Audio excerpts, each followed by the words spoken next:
When we started to get our first sales from like strangers, that's when it was like, yeah, I sent it to my like co-founder. I'd be like, do you know this person? I'd be like, I don't know this person. Do you know this person? And it's like, oh my God, how did they find us? And that was just so exciting. And so, now it's like, I get that same feeling now when I get a review. And it's so funny because I don't even think I understood before I was an entrepreneur how important those reviews are. But like every single review that comes in where someone says how wonderful the product is or how much the dog loves it and thank you for making this. And it's like, it just gives you like this like boost of joy.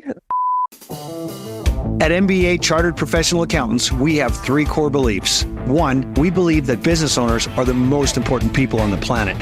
2, we believe that the traditional accounting firm business model is flawed and fails to serve you. And 3, we believe the MBA way gives you what you truly want and deserve, resources and advice that helps you grow your business and your life. This is the MBA Way podcast. Hi, everybody. It's Eric Solbach, and welcome back to the MBA Way podcast. Today on the podcast, I get to interview another entrepreneur, and I'm really looking forward to getting into this one. I met Kristin at a awards ceremony. We had a chat. I met her and her husband, and they both had 2 separate individual companies. And so I'm hoping to have both of them on the podcast one day. He's going to come on eventually. I'm going to chase him down. But Kristin Holomis, she has a company called Le Dog Company. I'm not going to tell you any more about what it's about, but just think about it. LeDogCompany.com. And I really want to get to know her and her whole history in terms of where she came from, how she became an entrepreneur, the troubles she's overcome. Kind of like the rest of our listeners here, you're all entrepreneurs. It's like you will be able to relate to Kristin. I'm looking forward to the podcast. Welcome to the MBA Way podcast. Thank you so much for having me. Excited to be here. That's great. Hey, so we were just quickly talking about how your summer was, and you just said, I said, oh, we had a great summer. You said you just got back from Greece. So where did you go in Greece? Tell me that. We went to Corfu. Corfu. Where's Corfu? It's like on the western side of Greece, so kind of across from Italy. And it's awesome. It's actually quite lush there. So. Oh, right on. And it wouldn't have been warm at all either, right? Yeah, it was so hot. It was like 40 degrees and 95% humidity when we got there. And then midway through, there was a nice thunderstorm that kind of broke things up. But it was fantastic. It's the color of the water in Greece is what amazes me the most. It's just this blue that you don't see anywhere else in the world. Yeah, it's so clear. Yeah, you kind of get immune to it when you're there too. It's just everything is so beautiful, and then later you're looking at photos, going, "Oh my God!" Yeah, I wish I had paid more attention while I was there. Yeah, I'm kidding. So can you give me again? We had a great conversation at the award ceremony. It was fantastic to meet you and your husband, and you just recently got married, right? You just recently got married, which is fantastic. We were talking about entrepreneurialism and what you had been through. So can you just give our listeners just a quick backstory of where you were before and then what got you into being an entrepreneur? So my background actually is in advertising and branding, and I've worked in that space for the past 14 years for big agencies with clients like Virgin Atlantic and Spotify, NBC News, got a whole slew, Google. So I come from that world, which is similar in a hustle and I think a resilience standpoint to being an entrepreneur, but also very different in, I think I have a lot more empathy for my clients now that I have my own brand. So it's been, that's come full circle for sure. But about 4 years ago, when I launched Le Dog Company, it was kind of by happenstance. I've also always been entrepreneurial in spirit. I've enjoyed working for more startup type agencies, where you have a little bit more, you have to have a little bit more drive and gusto to get things done. So I've always had that kind of spirit, but just didn't really ever have anything that was, felt like it was worth jumping into, until Le Dog Company. So, I co-founded the company with a co-founder. She's now since exited, but with her, we launched the dog company with the idea of making a better dog bed, one that was easy to clean and also looked great in your home, and gave your dog the support that they deserve. And we just couldn't find anything out there in the market that fit the bill, so we decided to do it ourselves. I love that. You said something there that rang true with me, is that now that you've become an entrepreneur, you have way more empathy for the clients that you were working with before. As an entrepreneur, I used to say this all the time as accountants, like, it wasn't until my first accounting practice crashed and then I had to go and start my own practice. And I actually had to go and buy the tables and get the internet and get the name and like, you have to go through the ground up.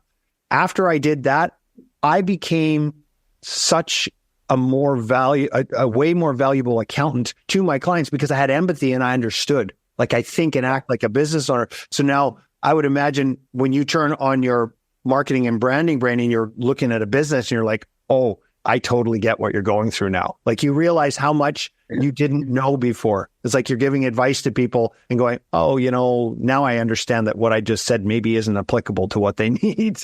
Yeah, it's funny. It's obviously on a different scale. Like, I'm in my day job, I'm working with, CMOs who have big teams and whatnot. An entrepreneur that's starting their own thing is very different than that. But it's still like anyone who's running a brand anywhere has to have that entrepreneurial spirit. And the amount of decisions I think that need to be made in a day, and marketing branding is only one part of it. Is kind of a little bit where I think the epiphany came from. And, the decisions are hard because, there's only so much money in the bank you can use, whether you're Google or the dog company. So yes, exactly. And so that, again, for the listeners out there who are, when you're an entrepreneur, we're hit with so many problems. And the last podcast I just did with Ross Derrick. Have you been to Derrick's Steakhouse yet? Have you? No. Oh, you got to go to Derrick's Steakhouse. It's in downtown Kelowna. Go. Oh, okay, yeah. I had a great conversation with him, and we talked about this and said, really, your job as an entrepreneur is basically problem solving. You're constantly problem solving, looking, how do I correct this? How can I fix that? How can I correct this? Yeah. So then you decided, so you got in and you started, and you said you decided there was a missing link in the market, which I love as well, because entrepreneurs see something that's missing and they want to add more value to the world. That's why I love entrepreneurs, is because we're always looking to create more value in the world. It's like, how do we create more value? And so you saw a hole in this market and went, there's something missing here. And you couldn't find it. And so then you went to fill it. And so how did you go about filling that? First of all, what was the thing that was missing that you saw that was the problem? And then how did you go about filling it? Yeah. So I've always had big dogs, Ridgebacks actually. And my last Ridgeback was 115 pounds. And I lived in a tiny little apartment in New York. I had a really good bed for him, a Casper bed. It was orthopedic and, was good for his joints. But I could never get the thing clean, really. Like I had my own washer and dryer, which is a luxury in New York, if you know New York. So I could wash it. You could take the cover off and wash it. And a lot of dog beds boast about how easy that is. It's not easy to take it out of the foam and wash it and dry it and get it back on the bed before the day's over. But biggest point was I couldn't get it clean. So I was getting my new pup and thinking about what I was going to get him for a dog bed. And talking to my friend, and she said, you should look at leather, because leather, I can't keep my dog off my leather sofa, and it's super resilient. Both of us come from an equestrian background, which we understand the values and the properties of leather and how resilient it is and strong and durable. And I was like, that's a great idea. So quick Google search, and we were talking, the only things that would come up were little miniature replica sofas for small dogs. And nothing where it looked like it was at the quality of leather that you would want in your home. So that's kind of what started it. And so we started talking to suppliers, and leather suppliers, and, had a quick crash course on leather, dyeing leather, quality of leather, all those things. and started getting samples. And then it was, what are we going to put inside it? Because not only did we have to have the leather, which we knew was naturally odor and hair resistant, easy to clean, you just wipe it down, and it was going to look great. We also needed to put something inside of it that was going to support our dog's joints and bones and help them live the longest, healthiest life that they can. So we went through a bunch of most dog beds are just kind of stuffed with whatever. Like, you should have seen, I started opening up dog beds of like my past dog beds and my mom's dog beds. You should have seen what was in these dog beds. Like, some of them had looked like shavings in them. So Shavings? just stuff. Yeah. Like wood chips, it's very bizarre what is actually in the center or stuffing of a dog bed, and it's very questionable. So we started thinking, well, we can't just like stuff it with polyfill, or these wood chips. So when we landed on this mattress, more like going a little bit more like the human angle of like, well, what do we sleep on? What do we enjoy? What feels right and good for our sleep? Dogs sleep 14 hours a day, so it's kind of important. They're on the bed a long time. And so we went this route where it's kind of like it is a human grade mattress. And it's got high density foam on the bottom to keep the dogs elevated off the ground. Especially for large breed dogs, heavy dogs, they tend to sink through. And then that stuffing, like polyfill, pushes to the sides. So they're not even sleeping on anything supportive.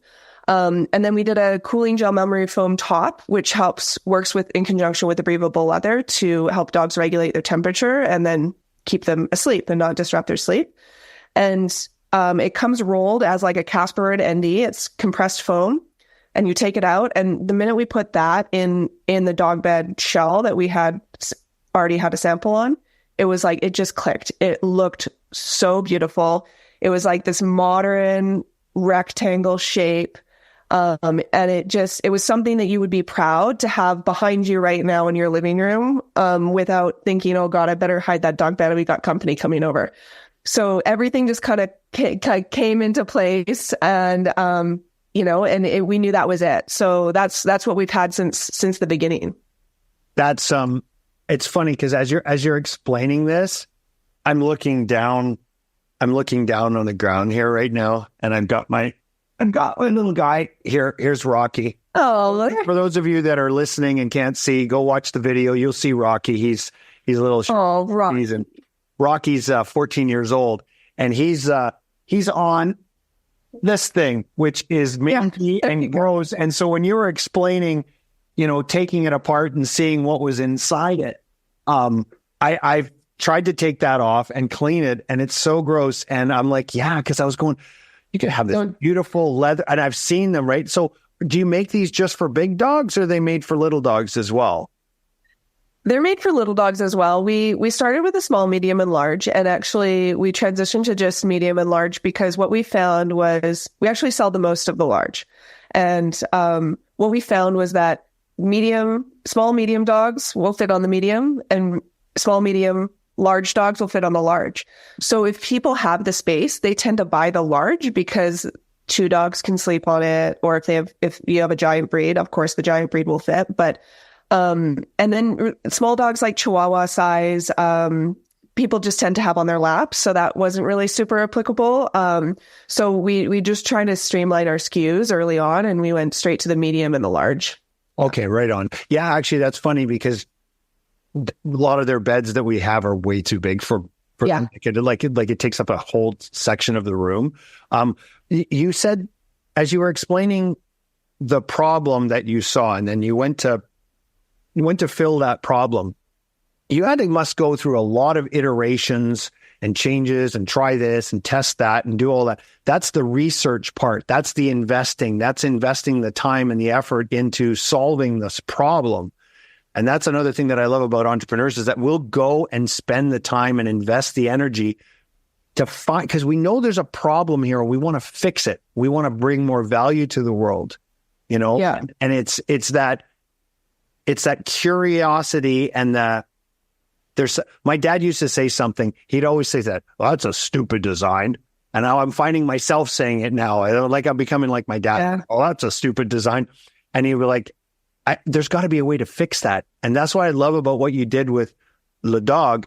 And again, with my business partner, Peter, his eyes lit up when he was like, whoa, really? And I'm pretty sure when I go back and see him in Kelowna, him and Cheryl will have bought one of the Le Dogs. Yeah. Because, they got their Ruby, their dog, and they were so excited about it, getting this dog on there. But there's two things I wanted to cover. First of all, I admire the fact that you went and you found the right solution to make this work. Hey everybody, it's Eric Solbakken here. Sorry to interrupt this podcast, but what happened was after we finished the podcast, Kristin and I had a chat, and she wants to give you, our listeners, a discount code. So if you go to ledogcompany.com right now and you punch in the discount code MBAWAY20, you will get 20% off your first order. Yeah, that's right. 20% off your first order from anything from Le Dog. So go in there, ledogcompany.com, punch in MBAWAY20 to get your 20% discount. The other thing is that there's this magic of threes that happen. And you said three things that just hit me about this problem is that you created a solution for the bed because it's hard to clean, was number one. Number two, it didn't give proper support for the dogs. And number three, they're not very pretty. So This is clean, provide support, and it's a gorgeous piece of furniture that you have in your home. So you have this magic in threes. If you can find a solution, and it solved three things at once. Yeah. Yeah, it was funny. What the quality of the leather was really, really important to me because, it's if it's like all hanging on that. Like if it's not good quality of leather, we don't have a good product. So that's really where, once we settled on the shape and the square, and the mattress to fill it, it was really nailing the quality of the leather. And we went through a bunch of different options, but where we landed was we started with a saddle leather, and it was too oily and almost too thick. Great for durability, but too thick. And then we had another leather that was too thin. I wanted to stand up to, any scratching and nesting and things like that, which the bed well, of course, if you get a blemish on there of a scratch, that'll stay, but you can pretty much buff anything out of leather. And we landed on what's called a natural milled leather, which has a little bit of texture to it, but it's incredibly soft. So it's really durable, but also really soft. And the dogs just love it. So that was probably once we settled on the shape and, had a supplier that had beautiful craftsmanship, all our seams are taped from the inside. Everything's double stitched. The quality is just fantastic, and they are full leather. So you don't have a fabric bottom or anything like that. Right. Which is great. So, and that maybe that's something that can bring down the cost of our product, but I'm really a stickler on the quality. So that's something that I haven't budged on. Yeah.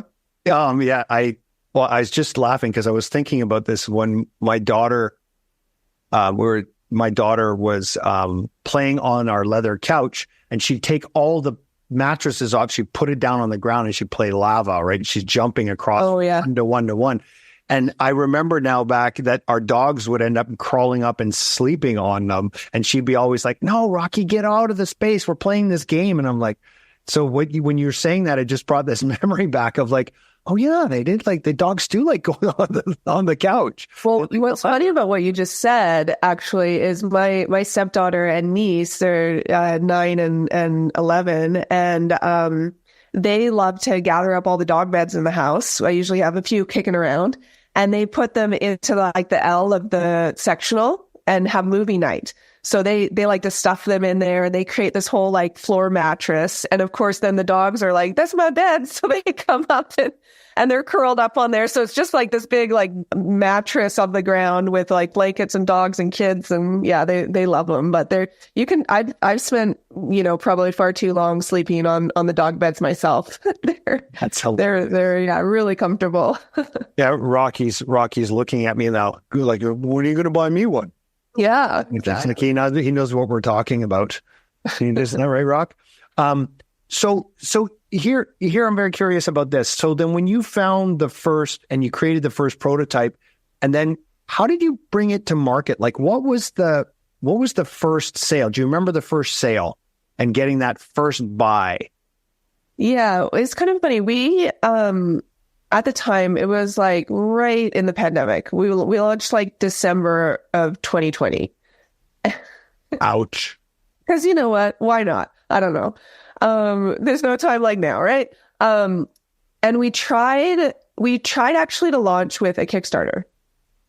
And we got a good amount of sales through that, but I wouldn't say it was a Kickstarter like success.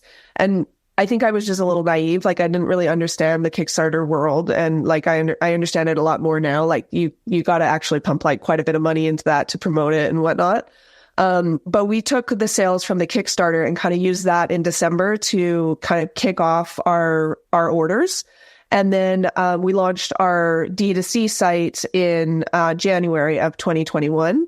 And it's funny, we got a lot of support just coming from the horse world and coming from a world where a lot of friends and family have dogs. We got a lot of friends and family support from the get-go, which was great because we got good feedback and, it was kind of like market testing the product. But when we started to get our first sales from like strangers, that's when it was like, yeah, I've said it to my like co-founder. I'd be like, do you know this person? I'd be like, I don't know this person. Do you know this person? And it's like, oh my God, how did they find us? And that was just so exciting. And so, now it's like pretty much all, you can only have so many friends and family. So, we've been in the stranger game for, years now, but, I get that same feeling now when I get a review. And it's so funny because I don't even think I understood before I was an entrepreneur how important those reviews are. But like every single review that comes in where someone says how wonderful the product is or how much the dog loves it and thank you for making this. And it's like, it just gives you like this like boost of joy that I don't know, it's like replicable. And I don't even think the people, like I always thank people for leaving reviews, but you don't understand the value that those reviews hold, They make my day. You just made me change my approach now to leaving reviews because I had this. We went to Cultus Lake Water Park with the kids over the weekend, and we went to this one restaurant in Chilliwack, which was like a hole in the wall. It was like this seafood place. It was amazing. The service was amazing. They were knowledgeable. They were friendly. The food was incredible, and it wasn't really super expensive. I had steak and prawns, and I was raving about them. They're like, "Oh, great! Well, thank you. Could you leave a review?" And I'm like, "Yeah, okay." And then we got back and we did the water park the next day. All the rest. Finally, said to my wife, "Are you going to leave a review?" She goes, "No," and I'm like, "No, I'm too busy for the review," and I left it.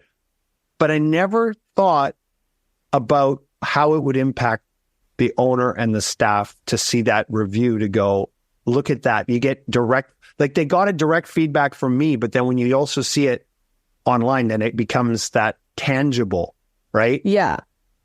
I think reviews have kind of been weaponized through the Google space because I think that, it can be kind of a nasty space. And I think that makes us feel like disconnected from that. Like, oh, that's not going to actually help that business. Or what do these have to do with anything of like the business health?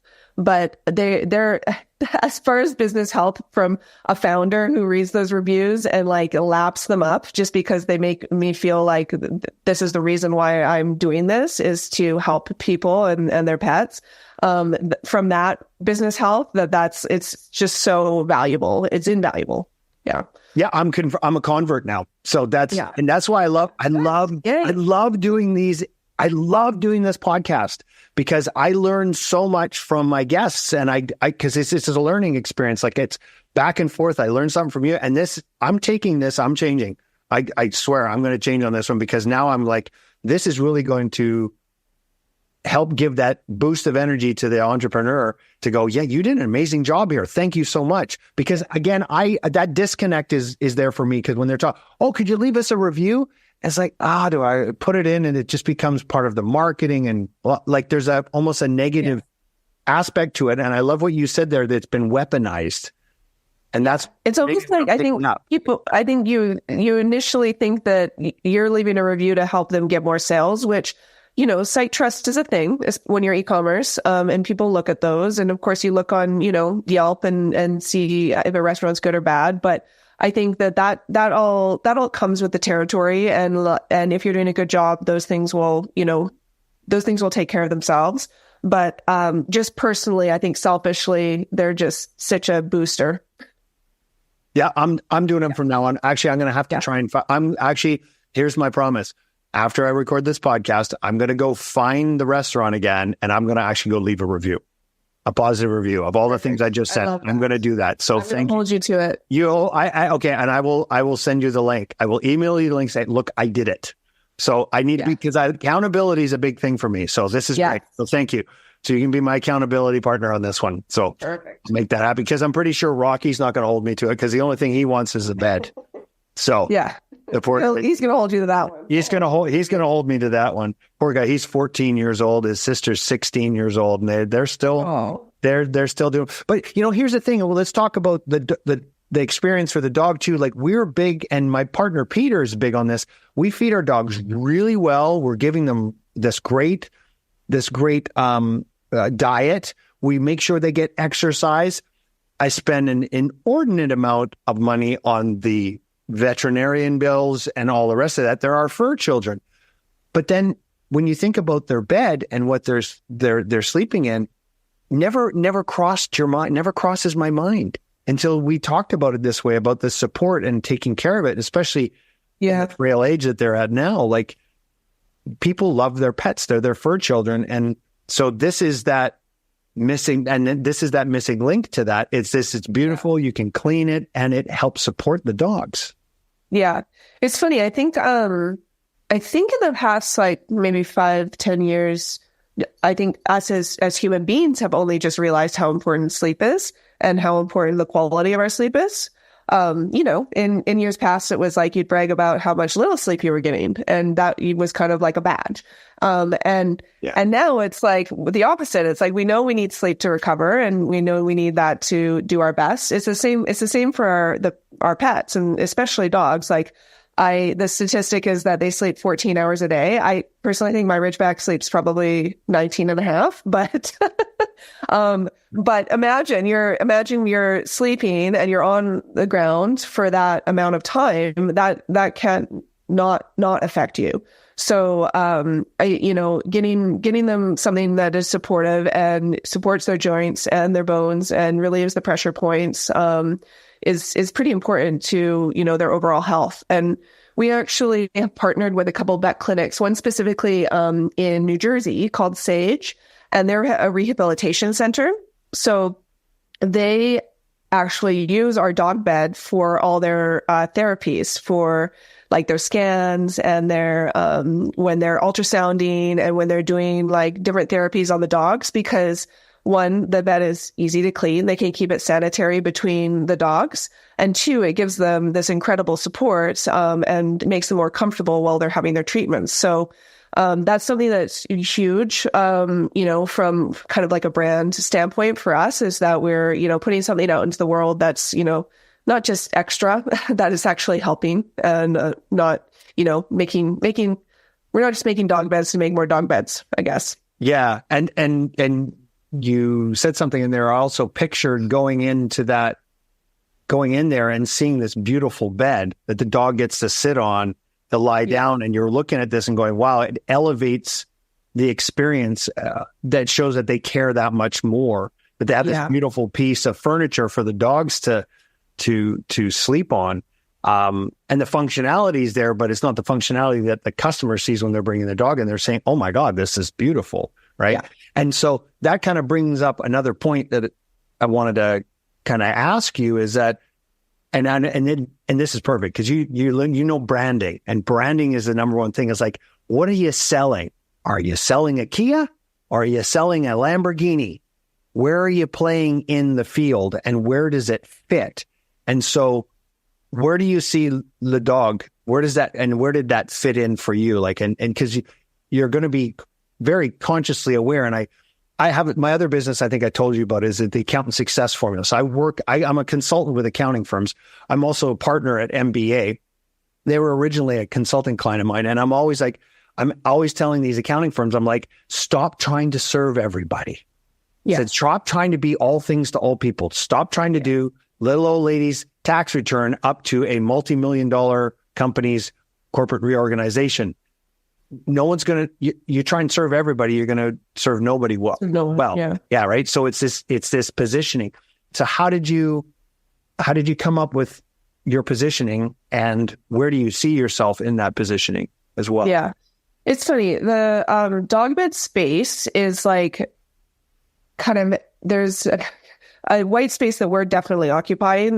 But the space is really filled in kind of this like disposable dog bed that is quite affordable, that people end up replacing like multiple times a year. So that's kind of in the like the donut space, or, you know, the Costco dog bed space, which is what I used to buy. But with a big dog, you're replacing that kind of multiple times a year. And then there's the like ultra luxury that you can get up to, which is really, you're paying for more like brand, you know what I mean? Like you're in more of a high brand space, like a Louis Vuitton or a Gucci or those, you can buy those dog beds, which is wild. Really? And then there's Casper. Casper makes a dog bed, which is, you know, they come from the mattress space, which is, which, you know, it gives them amazing credibility for a dog bed, but their cover, obviously, you have to take it off and wash it. And so there's kind of these functional bits for everywhere from affordable and disposable to supportive of your dog, but no one's kind of in that nexus of the style and function where we are. So I call us a luxury dog bed because we're, you know, upwards of $300, $400 for your dog bed, depending on your size. But we are one that is not going to need to be replaced. So our dog beds will last the life of your dog. And, speaking of dads, I remember when I launched La Dog Company, my dad, who's also an entrepreneur, had his own business, construction and gravel, but, he said, well, Kristin, I don't know about your business plan, because if these dog beds are going to last forever, how are you going to get repeat customers? And I was like, you raise a very good point, Dad. So, you know, that was something that is always in the front of my mind. But I am really, it's really important to me, like I said, that we're not creating something that is just disposable and adding to the landfills. And we're, you know, in our fourth year of business, our return rate on our customers is 30%. So once our customers get the dog bed and they see the quality of it and they fall in love with it because it's, you know, what they want for their dog and it supports their dog and supports their lifestyle, they'll buy one for another room in their house or another, you know, their cabin, or they'll buy one for a friend. So I'm really, really proud of that 30% return customer rate, because that tells me that we are putting something out into the world that's quality and it's tested with the market, and our customer, and they like it and they're coming back to us, even though it's a product that you really only need to buy once if you only want to have one. Right. Yeah. There's so much to unpack in there. There's like, I could go down so many different angles on this. Okay. So you said we're in a white space. And when you said that, I was like, okay, where is she going with this? And then you explained, well, this is this function over here. These people are over there. We're in this white space. Can you elaborate on white space? Because I think I know what you mean by it, but I want to make sure our listeners understand. Yeah. So when I refer to white space, what I mean is a space that no other brand is holding. So if you're looking at a Axis, we're in the design space, a style, however you want to call it, style and function. And even going back to what you said earlier about your dad saying it's not good design.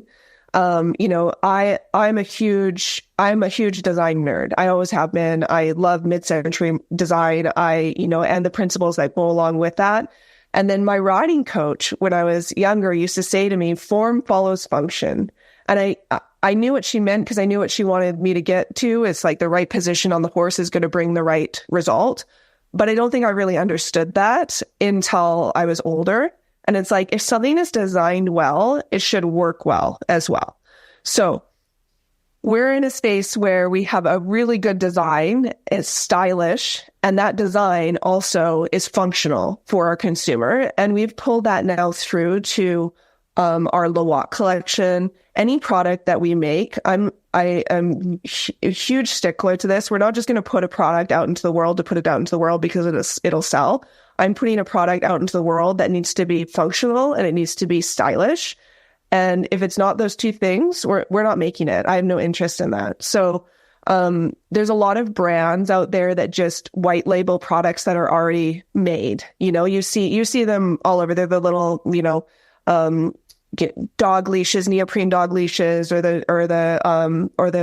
ones that are like the bibs for the dogs. And that's great. You can make a great brand out of that, but we manufacture every single one of our products. Everyone is designed by myself, and we put it out into the world because it meets those two criteria, because that's our white space that we exist in as a brand.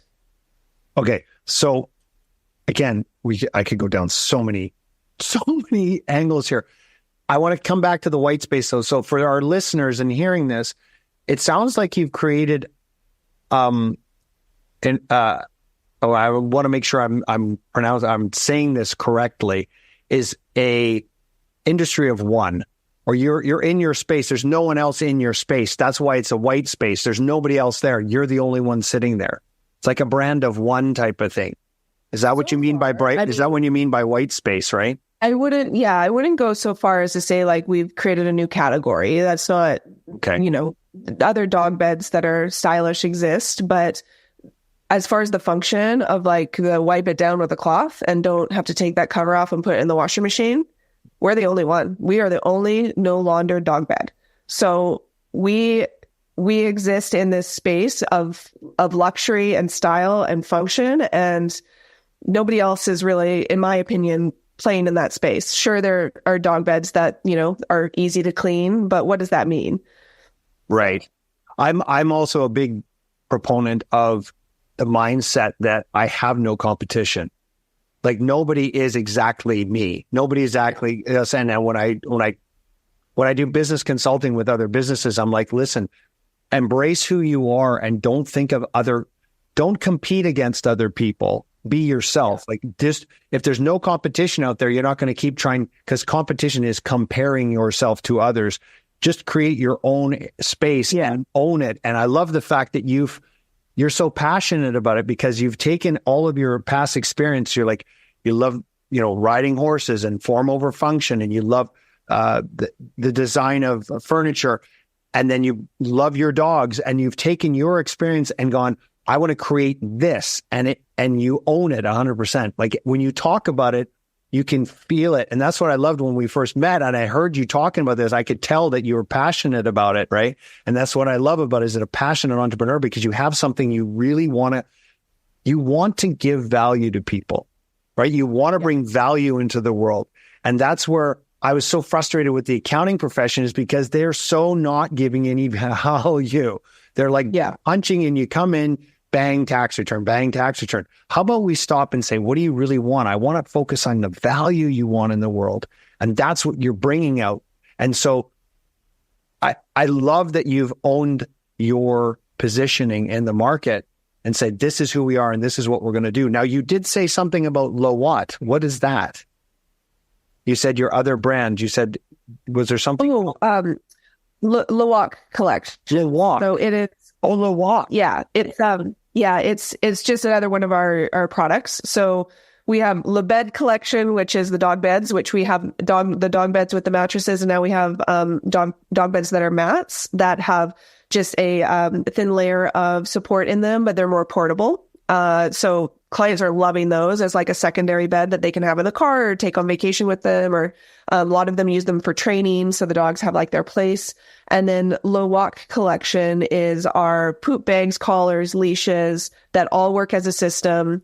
They are the same leather that we use in our beds. So we use the same leather across. So the quality is exactly the same. We have all brass hardware. So it's super durable, and they have a little gold coat on them, gold plated coat, to add that little fashion extra. And like we do things like oversized buckles for the collars. So something that gives them just a little extra oomph. But we have placed our D rings on the back so that you don't have to spin the collar around to hook up your leash. We have the ID tag on the front, so that's like front and center for displaying whatever your ID tag is for your dog. We have a multifunctional long line leash that is completely customizable. So it has 2 clips at each end. It's 9 feet long. You can completely customize it. You can wear it crossbody. You can wear it around your waist. You can walk 2 dogs with it. So we're really trying to create products that, are serving a purpose for people, but also are stylish and functional, so that, we're not just adding to kind of the waste that's out there. We want products that last for people. Awesome. Okay. So I'm remembering. So are you selling just online, or are you selling to other businesses? And then are you in other stores around North America? Because some other stores. We're actually nationally, we're in Simon's. Okay. So you can buy us in Simon's, which is a department store, kind of a higher end department store out of the East Coast, but we have them in the West Coast as well, and they do an online business too. And then we're in a few boutiques as well, just across the province. So we're really trying to come into that space of like lifestyle. So we're not necessarily in pet stores, we're in lifestyle stores. So we're in a boutique here in Vernon called 31 in Maine. They sell our crossbody bags, which are great for dog walking, but also every day. I use something every day. So yeah, we're really trying to kind of have that intersection where dogs are so much a part of our life now that dog gear, and our dog gear specifically should be seen as like a lifestyle brand, not a pet brand. Right. Now, because I'm remembering, we went down to San Francisco for a family trip, and right by the Ghirardelli's factory, there was this boutique dog store there. And I swear I saw Lawak in there. And I swear I saw it there because I'm going... Potentially, yeah. Because I didn't see the dog, but I saw Lawak, and it looked branded the same way. And I remember going, I wonder if that's theirs or not. Yeah. But could be. We sell at fairs, so which is a wholesale marketplace to kind of boutique, different boutiques or smaller businesses. So yeah, it's quite possible that a boutique. Yeah, we're stocked through the US and in some pet stores and some lifestyle stores as well. Awesome. So what's the and as we get to wrapping up the podcast here, this has been fantastic. Thank you. What is the next phase for Le Dog? What's the next phase? What are you looking forward to? What's your bigger, brighter future for Le Dog? What I've been focusing on this year, 2024, is all a bit about loyalty and building community. So for me, it's not just putting products out into the world. It's building a community around dog of loyal dog owners that are like-minded, And so that's something that is a heavy focus right now for me. And I've just started an ambassador program, which is helping a lot with that, and creating just a really strong community around the brand. And like my dream is to, be one of the top Canadian pet lifestyle brands out there. And I want everyone living the Le Dog life. I want, the mission, our original mission, when we were just doing the dog beds, was that every dog on the planet deserves, the best possible place to rest and recharge. And, I truly believe that if I could get a Le bed to every dog in British Columbia, like, that's check one. Then let's move across the province would be step one. And then we tackle Alberta and we go east from there and then south. I truly believe we have a top quality product, and it's been tested in the marketplace. People absolutely love it. And I have big ambitions for the brand because I believe in this product so much. So, who knows what's to come, but, I'm keeping everything quite close right now. It's about building the community and building those loyalists, because our biggest issue right now is that people just don't know about us. You don't know that Le Dog exists. And why would you? I don't have a big ad budget. I don't have any ad budget. Anything that gets invested in the brand is invested from me. So, The biggest thing is word of mouth and building that community and making sure that people are talking, and there's just good energy and momentum around the brand. Exactly. And that's why I was so excited about interviewing you, because I want to spread the message about entrepreneurs that are trying to spread their message so I can spread it to our listeners and so on, right? That's why I was so excited about when you said yes and you come on board, we can have a great conversation. So let's talk some land the plane here. Where can people find you, and where are these communities that you're building? Where can they do that? Yeah, so everything happens at ledogcompany.com. That is our site. I am literally the one behind the scenes clicking on things and fulfilling orders. So you can send me a note directly there. We have a chat. I'm also answering the chat. So this is truly a team of one that's happening behind the scenes here.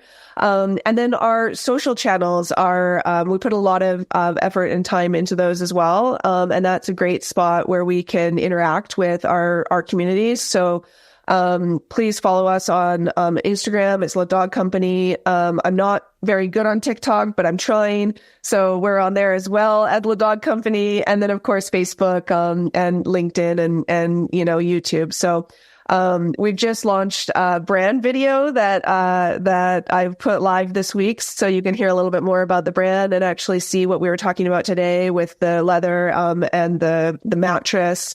We go into a little bit more detail about that. And yeah, I really appreciate you having me on, because it's these interactions and these moments that are going to have more people find out about Le Dog and just know that we exist in the world. So I very much appreciate what you're doing. Well, I appreciate you as well. And Rocky's really going to appreciate you when I do get a Le Dog bed. Right, Rocky? You like that, pal? You betcha he is. Because he wants to have me have it easy, clean, supports his back, and do it to look beautiful in the house. So that's, again, those three things. I just love that. You saw a problem, you filled it. There was three things that it nailed off. It's awesome. So, I'm looking forward to getting a Le Dog bed. I'm sure Peter's looking forward to it as well. And I'm not sure, I'm pretty sure I showed it to Peter's wife, Cheryl, because if she found out about it, they would already have a bed. I guarantee you that right now. So, anyways. Well, go ahead. No, that's fine. I'm looking forward to seeing where this goes. I remember that when you brought this up about the community, because we talked about that a little bit at the Business Awards event, about the community. And I started thinking about it a lot more. It's like when you start bringing groups of people together, and that's what really drives things, is this: when you have groups of people all believing in a certain thing and you come together, you can move mountains, and then they can support one another. So I really like that. And so do you have a Facebook group or anything set up yet, or how is that going to get struck up? I just want to make sure. I've set up a Instagram group for our ambassadors. So I'm kind of, I'm using my ambassador group as a little bit of a test market for the kind of loyalty community group, and getting good conversation going in there and good support. And, they're awesome because they, give me feedback on the product and things like that. And so, that's step one. And then step two will be creating like a group on Facebook and a group on Instagram that people can join if they would like to. And it'll be all, a place to just talk and engage and live the Le Dog life. Awesome. Thank you so much for being on the program. I appreciate it. Yeah. Thank you so much for having me. If you're a business owner or CPA who believes the accounting profession has let you down, then please reach out to us at www.mbacpa.ca so we can have a chat to see if we're a fit to work together. We're always looking forward to talking to you. See you next time.